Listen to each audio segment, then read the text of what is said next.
Hello, guys. Welcome to another edition of the Trading Titans podcast. So today, rather I should say this week, because we've had like a long, I think, 2 week break in between, where we haven't actually posted any content.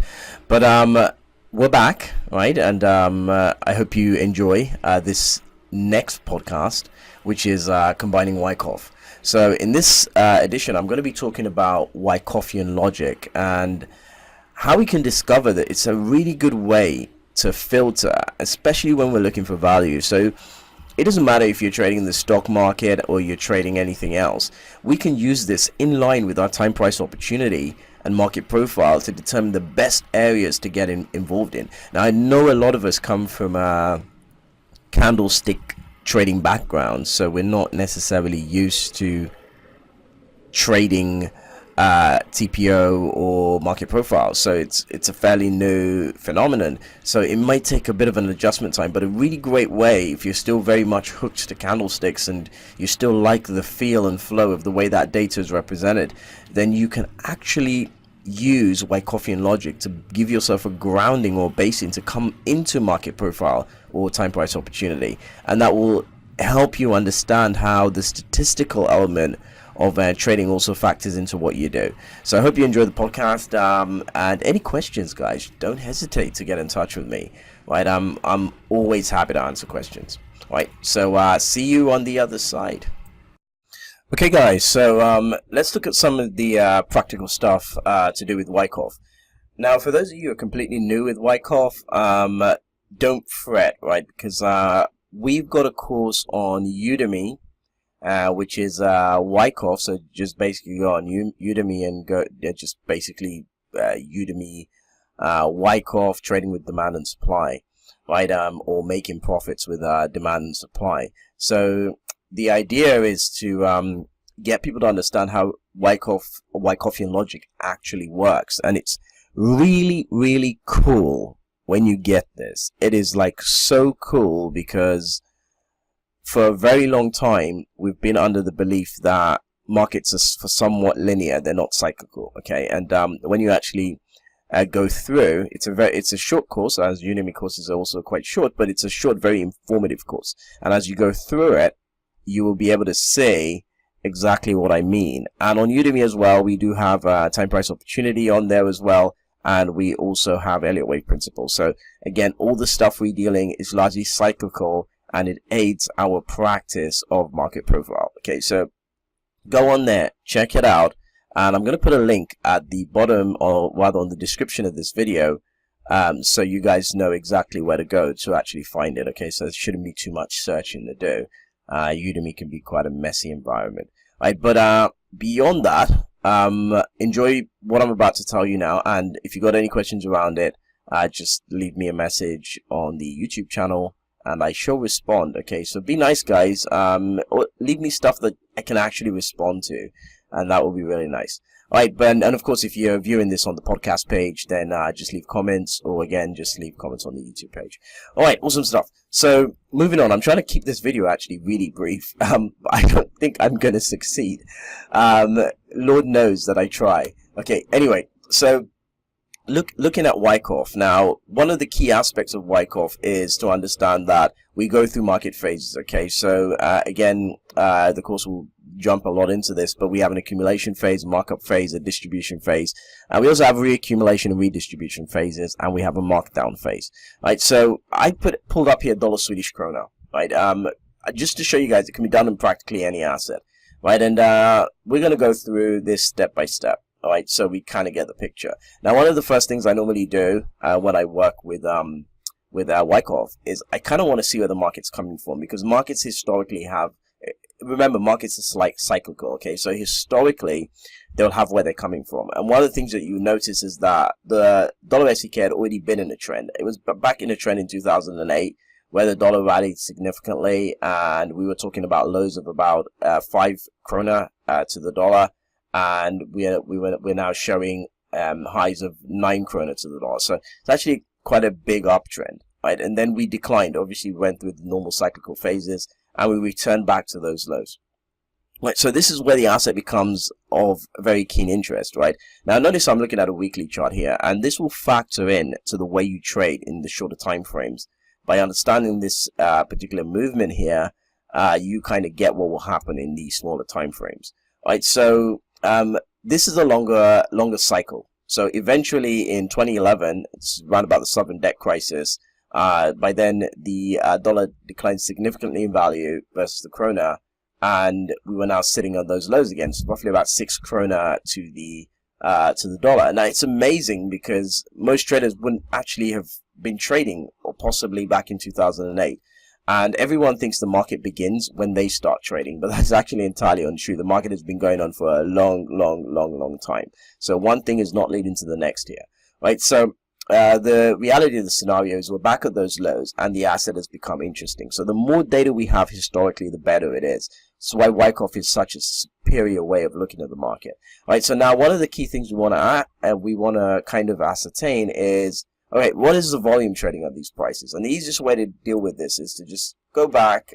So we pull this chart forward, right? We can see volume a little clearer now because obviously it gets discounted over time, more traders come in, but we can see the volume now relative to how it looked when it was trading then.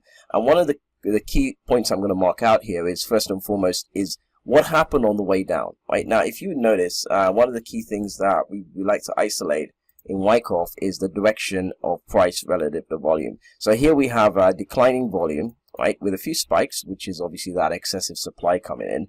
But relatively speaking, the volume is declining as the price is declining, right? Now, this is quite typical of what we would say the market is leading into a spring, right? So there will be an argument that the actual climax was taking place around about here, right? And in reality, this is the spring. But I don't like to get complicated because we're dealing with a longer time frame. So I'm just going to break this down that we had a declining supply at the same time the price was falling as well. So this is normally a very weak market. So Wyckoff will translate this as very weak market. And then we start to rally. And one of the things that starts to happen is, first and foremost, we hit, in my opinion, this climax point, right? And then we started a rally, and we got rising demand, or i.e. rising volume and rising prices. Now, this is normally a very good sign that the market is about to pick up. But for me, the most interesting point, right? So if you were looking at this back in 2011, the most interesting point would be the excessive demand that we pulled in right here. So we have this volume spike right there. So, oops, can't flip this around.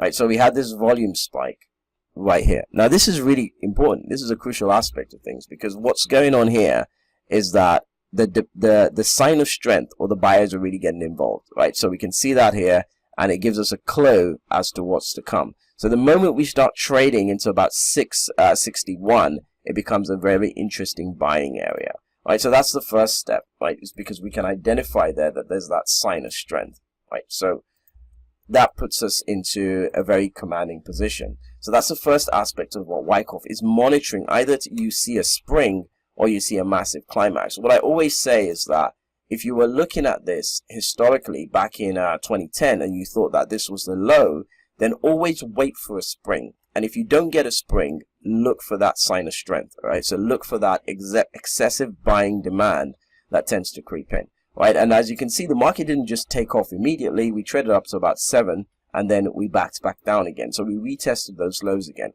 So this is the point where the asset is now accumulating. So again, if we drag this forward, we can see again that that downtrend that happened, right, was also accompanied by much weaker volume decline, right? And again, on the uptrend, right, amazingly, we start to see demand, right, and rising volume, right, which again is showing that power. And just as we get to those highs again, sorry about that, just as we get to those highs again, we can see that the market is relatively drawing in some more volume. So again, it is telling us that all the supply that was coming in is being absorbed, and we're seeing some real strength as we try and develop on the way up. So again, that's another crucial point there that you're picking up through time, that the market is actually cooking a rise. So now we're developed into this accumulation band. So relatively speaking, we should start seeing a lot more strength as we develop into this particular zone. So again, if I were to pull this chart a little closer, you can actually see as we were riding into this area, we're starting to see areas where we're seeing a lot of strength. So this is one spike, for example, which again is showing that buyers were well invested at that 650 level. And again, we see any supply coming in very, very weak relative to volume. So there's practically no supply interest. And as we build into this area, we start really seeing demand peak, right? And here is probably the clue that we're going to pick up on and say that this market is ready to go. So once we start breaking into these kind of arenas, then it means that we're setting up for new development, and it's a more long-term trend. So you could have been a buyer at about 680, 650, or within this area, and know that you're going to be looking at a long early market for the next couple of weeks as we build into a new trend, which is probably going to take us back to the nine Swedish krona highs. So that's how we visualize markets in total. Now, if we fast forward now to the present day, right? And I'm just going to give you guys a bit of an insight. So those of you guys who've been wondering, where's the dollar going to be? What is it going to be doing? This is going to be a great insight. Right, so again, we see that market development here where I always look for two phases. I need to see an accumulation and a reaccumulation. Okay, that's pretty crucial. Right, so you can see here again, that same trend following, we see supply coming down, right? So it's acting like it wants to sell off. But again, it's on decline in volume. So as we hit out those lows, there is no supply left. So it creates a bit of a worry here, is that where is this market going? Is it really going down? So that's the first thing. And again, as we sort of reach into the balance area, we can see that volume started to peak, right? And we can see a few spikes, which again, they're happening on the lower side of the market. So much lower prices as we reach the top. Now, this is pretty important because what's going on here is it's showing that there's a lot of demand at about the $8 bracket. And when you go through the Wyckoff course, you'll actually see that this is the point where we start to form what looks like a trading range. And look at how much we are bouncing off that trading range. And then what we're observing for now as we go is any signs of strength on the way up. But judging from the weakness within this area, it tells me that we're in the final reaccumulation stage and we're probably popping upwards. Now again, some traders would say that the climax had already started, and this here is what we call the terminal upthrust. But again, it doesn't hugely matter if you're not spot on, but you should see at some point in the future a huge peak in volume, and that's exactly what we get at this stage. So we get a massive build up here, and that's technically speaking our climax. So again, right, I don't really need to do a lot of digging because now I can see the climax. Right. Oops, so let's turn that in here. Right, so now I can see the climax, and I'm pretty confident at this stage that if that's the climax, then any movement here is some kind of upthrust, and this is the decline. So what's technically happening at this stage is that we are now preparing, most likely, for a retest or a replay of those highs, maybe back into the $9 mark, and then we're supposed to cut back down again and retest those lows. So now we're shaking all the traders out. So eventually, the pathway would look much like this, and then we will eventually break down out of the ice in a way. So I expect the dollar to decline relative to to currencies like the Swedish krona. I can't put any fundamentals on that right now. And as a trader, this is the sort of stuff that I like to research, is because I will then now go and start looking for the fundamental cases to support my technical idea. So, because without any fundamental case to support my technical idea, I can't exactly expect the macro traders or the macro investors to see what I'm seeing. They would want supporting data. They would want a clever idea or clever notion in order to support this concept, right? So this is the pathway I'm expecting in terms of dollar Swedish krona. And now just to emphasize that and take this in a market profile, right? If you look at the behavior of the Swedish krona right now, dollar SEK, right? We've been sort of hanging about, right? We've been building up at the point of control this week. So my expectations are we should see a strong dollar back into those value highs of about 873, right? Which takes us way back here. So that should be our bracket as we chew through this value here, right? So as we chew through value, we'll be overlapping value about 850s, right? So that should open us up to 870s. There is not a lot of defending distribution here, so I'm not thinking this will hold us down. But I'm well aware, going back to our Wyckoff analysis, that this would be a short-term rise in the dollar to be followed by a much bigger sell-off, right? Probably this is gonna reverberate into the stock market, or we might see a rally in bonds, right? But either way, this is what I'm expecting for the future. But of course, like I said, I need a fundamental case. So hopefully you guys enjoyed this session covering Wyckoff and that link between Wyckoff and market profile, and actually getting in and picking a reasonable position. So looking at this asset right now, we don't necessarily want to be buyers, even though we're going to get a short-term swing, because there's not enough value there. So right now we want to be looking at the points where it's best to short the dollar versus the krona, because again, the highs can only present opportunities. I would not expect that this is an asset that is going to break more or less in the new highs in the near future. And even if we did get an upthrust after distribution, which is about 950, I would sincerely expect this to continue to decline in the near future. So keep an eye out, dollar Swedish krona. All right, guys, and I hope you remember this analysis, because it will come to matter in the near future. Beyond that, guys, have an awesome weekend, and see you on the next podcast.